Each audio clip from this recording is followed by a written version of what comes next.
यदि 50% तक पे कट हो जाए तो फाइनेंसेस को कैसे बेहतर तरीके से मैनेज किया जाए। नमस्कार दोस्तों, मैं धीरज हेगड़े इन्वेस्टमेंट एकेडमी से आपका स्वागत करता हूं। आज के इस व्लॉग में हम हमारे ही एक व्यूअर के केस को स्टडी करेंगे और उनके इस फाइनेंशियल डिलेमा को एड्रेस करेंगे। सो चलिए स्टार्ट करते हैं आज का vlog.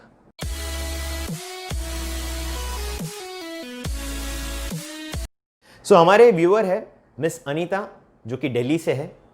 She is 42 years of age and she is a single mother. उनके डिपेंडेंट सन का नाम है वेदांश और वो 9 साल के हैं।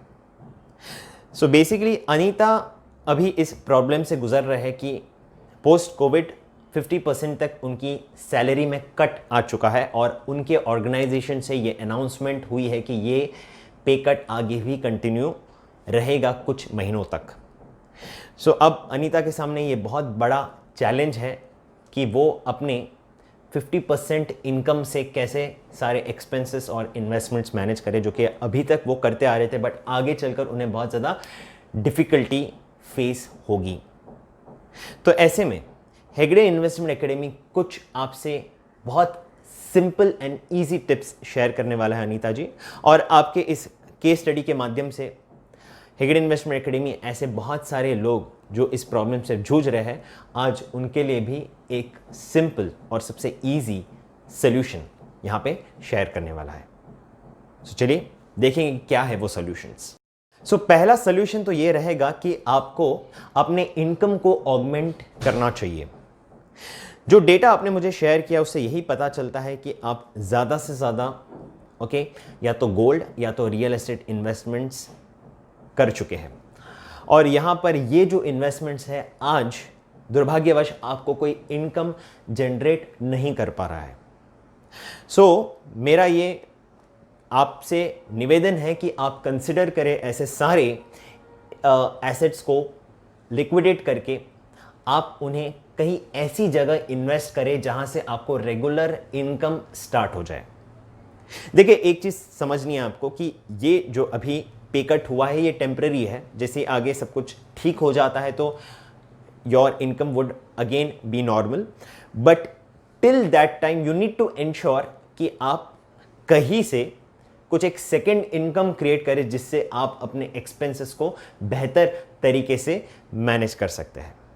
जैसे कि जो आपने मुझे डेटा शेयर किया है, गोल्ड और रियल एस्टेट एक आपकी जो प्रॉपर्टी है, यहां पर मैंने नोटिस किया है कि आप कुछ भी इनकम नहीं कमा रहे। Please consider to liquidate these assets and invest it in either bonds, debentures, deposits, जहां से आप रेगुलर इनकम ले सकते हैं। मेरा दूसरा सजेशन यह है आपसे कि आपको एक बैकअप क्रिएट करना चाहिए। देखिए, जब मैं बैकअप की बात कर रहा हूं तो मेरा मतलब है इंश्योरेंस कवरेज। अगर मैं आज आपके एग्जिस्टिंग इंश्योरेंस पोर्टफोलियो को देखूं तो आज आपके पास एक employer provided 2 lakh rupees worth of health insurance coverage है, जो कि बहुत ज्यादा कम है compare to what if you see today private hospitals are charging. The average bill cost has increased. आपको यहां पर एक super top up health insurance coverage add करने की प्लानिंग करनी है। और क्यों मैं सुपर टॉपअप सजेस्ट कर रहा हूं? Because this is available at a very throw away price, और ये आपको बिल्कुल भी आपके बजट को पिंच नहीं करेगा। ये आपको इमीडिएटली कंसिडर करना चाहिए। Having a dependent son on you, आपको अपनी और अपने सन की हॉस्पिटलाइजेशन के रिस्क को सफिशिएंटली कवर करनी चाहिए। उसके साथ ही साथ आपको एक लाइफ इंश्योरेंस कवरेज भी लेना चाहिए, बिकॉज जिस तरीके से आपने अपने गोल्स बताए हैं अपने सन को लेकर, आपको उनको एक बहुत अच्छी एजुकेशन फंड क्रिएट करनी है उनके फ्यूचर को सिक्योर करने के लिए, और ये सिक्योरिटी आप तभी दे पाएंगे जब आपकी इनकम ऑनगोइंग कंटिन्यूस रहती है। God forbids, in your absence, your aspirations, your goals, your dream of giving this education fund to your son should not get disturbed. That is the reason एक sufficient life insurance coverage लेने के बाद से ये problem आपकी totally address हो जाती है, और जो आपने अपने गोल में बताया था कि आपने एक प्रॉपर्टी खरीदी हुई है अपने सन के लिए, जो अभी हालांकि कोई इनकम तो आपको नहीं कमा के दे रहा है, but it is giving you a sense of security. But I would like to tell again कि ऐसे सारे एसेट जहां से इनकम जनरेट नहीं हो रही है, वैल्यूशंस इंक्रीज नहीं हो रही है, ऐसे सारे एसेट आगे चलकर सेल करना भी डिफिकल्ट हो सकता है, जो आपको अपने बच्चे के पढ़ाई के वक्त पे जब लगेगा, अगर आप उसको सेल नहीं कर पाओगे तो again that would be a very big challenge, a very big financial challenge for you. So it is suggested that you sell off such kind of assets, liquidate that money, put it into something which can generate regular income, and to secure the future of your son's education goal, you can buy a life insurance coverage which is any day suggested. मेरा तीसरा suggestion ये है कि you need to keep on taking small steps. Small step से मेरा मतलब ये है कि आपको स्मॉल सेविंग्स करते रहनी चाहिए। मैं समझता हूं कि अभी फिलहाल आपकी इनकम ऑलमोस्ट हाफ पे आ चुकी है, तो सेविंग्स कैसे कर पाए? देखिए, सेविंग्स करने के लिए आपको ज़्यादा से ज़्यादा पैसों की ज़रूरत नहीं होती है, सिर्फ आपको डिटरमाइंड होना है।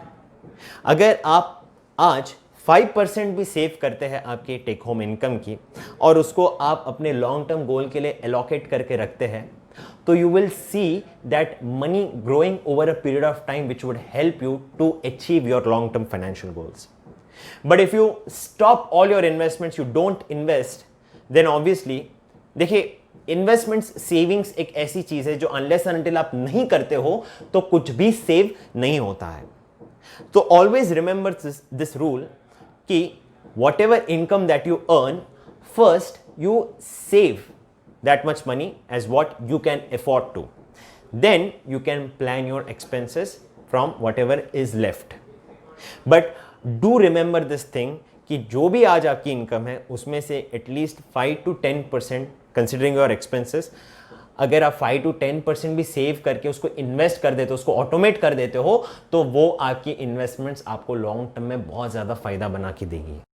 सो अनीता जी, बहुत बहुत धन्यवाद। आपने हेगड़े इन्वेस्टमेंट एकेडमी को इस लायक समझा कि हम आपको एक फाइनेंशियल सोल्यूशन दे सके। बट आपके इस केस स्टडी के माध्यम से मैं सारे मेरे व्यूअर्स को यही मैसेज पास करना चाहता हूं कि जो भी सिचुएशन से आज आप गुजर रहे हो, चाहे वो फाइनेंशियल सिचुएशन हो या हेल्थ रिलेटेड सिचुएशन हो, आप प्लीज डटे रहे, keep moving, do not give up, because as I said, since this is temporary, there are good days which are going to come. So you need to keep on moving. You need to ensure कि जो भी आपने financial goals रखे हैं, जो भी financial dreams देखे हैं, उसको पूरा करने के लिए आप कंसिस्टेंटली सततम सेविंग्स करते रहेंगे। बहुत बहुत धन्यवाद दोस्तों वीडियो देखने के लिए। मेरा नाम है धीरज, मुझे आज्ञा दीजिए।